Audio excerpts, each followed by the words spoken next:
السلام عليكم ورحمة الله تعالى وبركاته، متابعينا الكرام، متابعي قناة عالم الأسعار. يا رب تكونوا بخير وبصحة جيدة. ما تنسوش تشتركوا في القناة وتفعلوا زر الجرس. عاجل الرئيس السيسي يصدر قرارا جديدا بشأن مجلس النواب.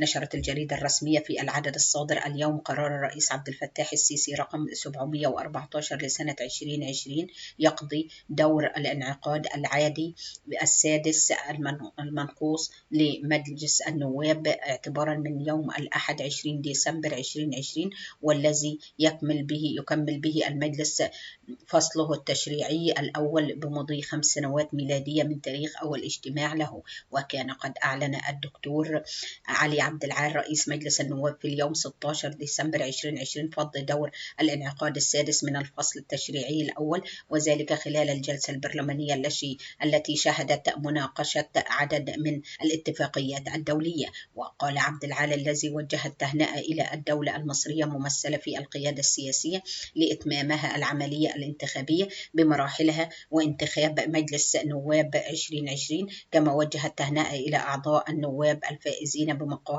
برلمان 2020. وأكد عبد العال أنه أعمالا لنص الفقرة الأخيرة من المادة 274 من قانون اللائحة الداخلية لمجلس النواب يقضي رئيس الجمهورية دور الانعقاد بعد موافقة المجلس. وصوت النواب الحاضرين على فض دور الانعقاد. واختتم رئيس مجلس النواب كلمته في الجلسة الأخيرة من عمر الفصل التشريعي الأول بترفع الجلسة.